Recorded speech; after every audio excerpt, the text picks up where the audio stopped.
Hello students, आज का हमारा टॉपिक है कक्षा 6 भूगोल पृथ्वी हमारा आवास पाठ 1 सौर मंडल में पृथ्वी।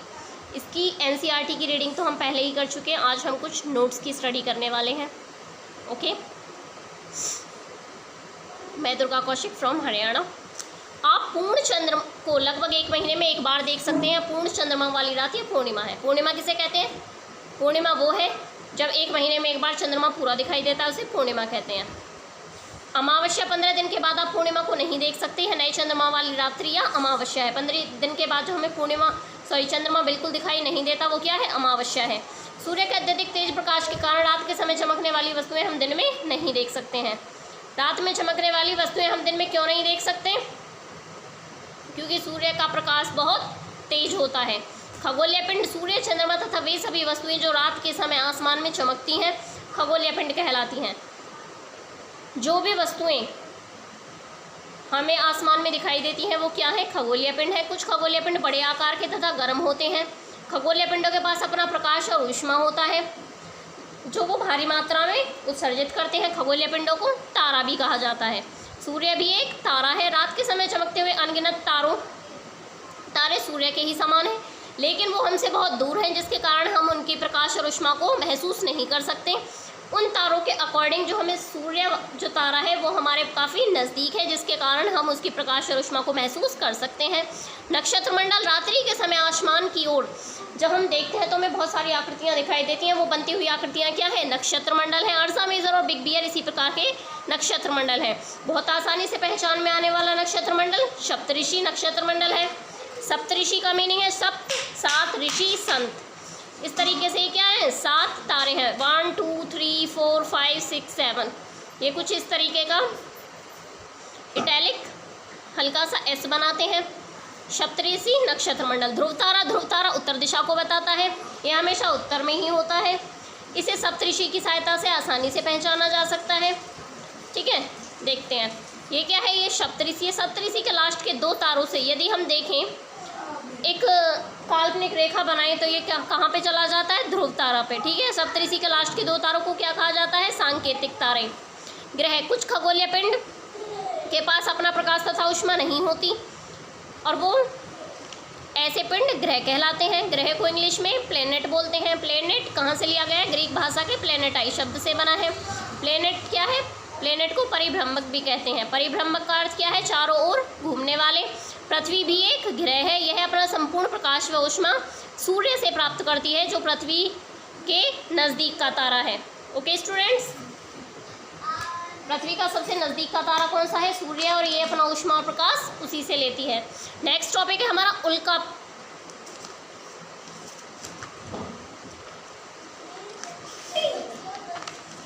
नेक्स्ट टॉपिक है हमारा पृथ्वी को दूर से या चंद्रमा से देखने पर यह चंद्रमा के समान ही प्रतीत होती है। ठीक है, ये क्या है? सूर्य। सूर्य के बाद कौन सा ग्रह आता है हमारा? बुध। बुध के बाद शुक्र। शुक्र के बाद पृथ्वी। पृथ्वी के बाद मंगल। ठीक है, ये चारों ग्रह कौन से हैं? आंतरिक ग्रह। उसके बाद क्षुद्र ग्रह पेटी है बृहस्पति, शनि, यूरेनस और दैट इज नेपच्यून। आंतरिक ग्रह सूर्य के नज़दीक के ग्रह हैं। ये चट्टानों से बने हैं। कौन कौन से ग्रह? बुध, शुक्र, पृथ्वी, मंगल। बुध सूर्य के सबसे नज़दीक का ग्रह है। अपने अक्ष पर घूमने में 59 दिन का समय लेता है। सूर्य के चारों ओर एक चक्कर पूरा करने में 88 दिन का समय लेता है। बुध ग्रह सबसे नज़दीक का ग्रह होने के कारण इसका परिक्रमण काल सबसे कम है। क्यों? क्योंकि ये सूर्य के सबसे नज़दीक है, इसीलिए इसे सूर्य के चारों ओर चक्कर लगाने में सबसे कम समय लगता है। सूर्य से बुध ग्रह की दूरी 58 मिलियन किलोमीटर है। बुध ग्रह के पास अपना चंद्रमा नहीं है। शुक्र ग्रह को पृथ्वी का जुड़वा भाई भी कहा जाता है। क्यों? क्योंकि इसका आकार और आकृति लगभग पृथ्वी के ही समान है। नेक्स्ट, बाह्य ग्रह सूर्य से बहुत दूर है, बहुत बड़े आकार के हैं। ये गैस और तरल पदार्थों से बने हैं। बृहस्पति एवं शनि के पास सबसे ज़्यादा चंद्रमा, लगभग 53 चंद्रमा है। बृहस्पति का अपने अक्ष पर घूर्णन काल सब ग्रह से कम है। कितना घूर्णन काल है? 9 घंटे 56 मिनट। नेपच्यून का अपने अक्ष पर घूर्णन काल 16 घंटे 7 मिनट है। 7 मिनट है। सूर्य के चारों ओर परिक्रमण काल सबसे ज़्यादा 164 साल है। नेपच्यून के पास चंद्रमा की संख्या 13 है। इसे सबसे ज़्यादा समय 164 साल क्यों लगता है? क्योंकि नेपच्यून सूर्य से सबसे ज़्यादा दूर है, इसीलिए इसे सबसे ज़्यादा समय लगता है। वो सबसे ज़्यादा समय कितना है? 164 साल। शनि के चारों ओर छल्ले हैं। ये छल्ले विभिन्न पदार्थों के असंख्य छोटे छोटे पिंडों से बनी पट्टियां हैं। पृथ्वी से इन छल्लों को दूरबीन की सहायता से देखा जा सकता है। सौरमंडल, सूर्य, 8 ग्रह, उपग्रह, बहुत सारे खगोलीय पिंडों से मिलकर सौरमंडल बनता है, जिसे हम सौर परिवार भी कहते हैं। और सौर परिवार का मुखिया कौन है? सूर्य। सौर का अर्थ है सूर्य से संबंधित। जियोग्राफी, पृथ्वी का विवरण। जियोलॉजी, पृथ्वी का अध्ययन। जियोमेट्री, पृथ्वी का मापन। जियोड, पृथ्वी के आकार के अनुरूप। खगोल शास्त्री, खगोलीय पिंडों एवं उनकी गति के संबंध में अध्ययन करने वाले खगोल शास्त्री कहलाते हैं। आर्यभट्ट प्राचीन भारत के सबसे प्रसिद्ध खगोल शास्त्री थे। आर्यभट्ट ने ही कहा था कि सभी ग्रह तथा चंद्रमा अपना प्रकाश सूर्य के परावर्तित प्रकाश से ही प्राप्त करते हैं और ये उसी के कारण चमकते हैं। ओके स्टूडेंट्स,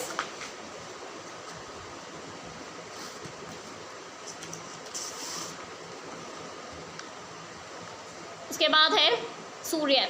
सौरमंडल के केंद्र में स्थित है। यह बहुत बड़ा तथा अत्यधिक गर्म गैसों से बना है। इसका खिंचाव बल सौरमंडल को पृथ्वी से बांधे रखता है। सूर्य पृथ्वी से लगभग 15 करोड़ किलोमीटर दूर है। ग्रह सौरमंडल से में 8 ग्रह हैं। सूर्य से दूरी के अनुसार बुध, शुक्र, पृथ्वी, मंगल, बृहस्पति, शनि, यूरेनस और नेपच्यून। BSP, MBA वगैरह सब कर। ये क्या है? ट्रिक है। B से बुध, S से शुक्र, P से पृथ्वी, M से मंगल, BA बृहस्पति वगैरह को स्किप कर देंगे। S से शनि, A से अरुण, B से वरुण। अरुण वरुण को, यूरेनस और नेपच्यून को ही अरुण वरुण कहा जाता है। ओके। कक्षा, सभी ग्रह एक निश्चित दीर्घ अवताकार पथ पर सूर्य के चारों ओर चक्कर लगाते हैं और उसी रास्ते को हम क्या बोलते हैं? कक्षा बोलते हैं। अभी तक ग्रह माने जाने वाला प्लूटो अब ग्रह नहीं है। 2006 के बाद उसे बौने ग्रह में शामिल कर दिया गया है। अगस्त 2006 में अंतर्राष्ट्रीय खगोलीय संगठन में अपनी बैठक में निर्णय लिया गया। कुछ समय पहले खोजे गए खगोलीय पिंडों को बौना ग्रह कहा जाता है। पृथ्वी सूर्य से दूरी के हिसाब से तीसरा ग्रह है। यह 5वां सबसे बड़ा ग्रह है। पृथ्वी के आकार को भूभाग कहा जाता है।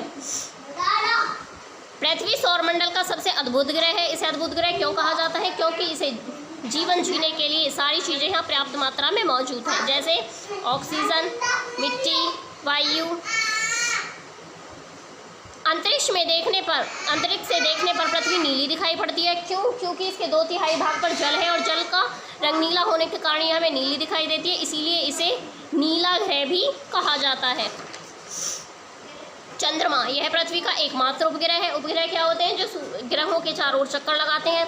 इसका व्यास पृथ्वी के व्यास का 1/4 है। चंद्रमा से पृथ्वी से चंद्रमा की दूरी 3,84,400 किलोमीटर है। भूभाग पृथ्वी के समान आकार। प्रकाश की गति 3 लाख किलोमीटर प्रति सेकंड। सूर्य के प्रकाश को पृथ्वी तक पहुंचने में लगभग 8 मिनट का समय लगता है। उपग्रह जो खगोलीय पिंड, वे खगोलीय पिंड जो ग्रहों के चारों ओर चक्कर लगाते हैं उपग्रह कहलाते हैं। मानव निर्मित उपग्रह, यह एक कृत्रिम पिंड है जो वैज्ञानिकों के द्वारा बनाकर पृथ्वी की कक्षा में स्थापित किया जाता है, पृथ्वी की तथा दूर संचारों की जानकारी प्राप्त करने के लिए। अंतरिक्ष में उपस्थित कुछ भारतीय उपग्रह हैं, जैसे इनसैट, IRS, एडुसैट इत्यादि। नील आर्मस्ट्रॉन्ग पहले व्यक्ति थे जिन्होंने 21 जुलाई 1969 को सबसे पहले चंद्रमा की सतह पर कदम रखा। चंद्रमा को पृथ्वी का वह अपने अक्ष पर एक चक्कर पूरा करने में लगभग 27 दिन का समय लगता है। इसका घूर्णन और परिक्रमण काल लगभग बराबर है 27 दिन। पृथ्वी से हमें केवल चंद्रमा का एक ही भाग दिखाई देता है। पृथ्वी के दिन चंद्रमा पर दिखने वाली छाया इसकी सतह पर पर्वत, मैदान एवं गड्ढे हैं जो चंद्रमा की सतह पर छाया बनाते हैं, जिसे हम कब देख सकते हैं? पूर्णिमा के दिन देख सकते हैं। पूर्णिमा के दिन तुम्हें चंद्रमा तो पूरा दिखाई देता है, लेकिन उस पर हल्की हल्की छाया हल्की हल्की तुम्हें काले काले दाग से दिखाई देते हैं। वो क्या है? वो हकीकत में चंद्रमा पर जो पृथ्वी वो है मैदान और गड्ढे और पर्वत जो है वो दिखाई देते हैं, उनकी छाया है ये। क्षुद्र ग्रह, तारों, ग्रहों एवं उपग्रहों के अतिरिक्त जो असंख्य छोटे छोटे पिंड सूर्य के चारों ओर चक्कर लगाते हैं उन्हें हम क्षुद्र ग्रह कहते हैं। ये मंगल एवं बृहस्पति की कक्षाओं के बीच पाए जाते हैं। नेक्स्ट टॉपिक है हमारा उल्कापिंड। ये सूर्य के चारों ओर चक्कर लगाने वाले छोटे छोटे पत्थर के टुकड़े हैं। कभी कभी ये उल्कापिंड पृथ्वी पर गिरकर गड्ढा बना देते हैं। ओके। आकाशगंगा, ये लाखों तारों का समूह है। तारों वाले खुले आकाश में एक ओर से दूसरी ओर तक फैली चौड़ी सफ़ेद पट्टी की तरह एक चमकदार रास्ता है। यह पट्टी आकाशगंगा है। हमारा सौरमंडल इस आकाशगंगा का ही एक भाग है। प्राचीन समय में इसकी कल्पना आकाश में प्रकाश की एक बहती नदी से की गई थी। इसी प्रकार इसका नाम आकाशगंगा पड़ा। ब्रह्मांड, लाखों आकाशगंगाएं मिलकर ब्रह्मांड का निर्माण करती हैं। इसे देखेंगे, ये बीच सबसे छोटा गोला क्या है? हम किस में रहते हैं? पृथ्वी में। पृथ्वी किस में है? सौरमंडल में। और सौरमंडल किसका भाग है? आकाशगंगा का। और आकाशगंगा किसका भाग है? ब्रह्मांड का। तो हम कह सकते हैं कि हम भी ब्रह्मांड का एक छोटा सा हिस्सा हैं। ओके, ब्रह्मांड की कल्पना हम नहीं कर सकते कि ये कहाँ से कहाँ तक है, कितना है। ओके स्टूडेंट्स, इन सबको आपको समझना है और नोट्स अपनी नोटबुक में बनाते चलो तो ज़्यादा अच्छा है। कोई डाउट आए तो प्लीज़ मुझसे पूछना, और इसे ज़्यादा से ज़्यादा लाइक, सब्सक्राइब एंड शेयर करें। वीडियो कैसी लगी है कमेंट बॉक्स में ज़रूर बताएं, और कोई डाउट हो तो मुझसे पूछें। Okay students, thank you.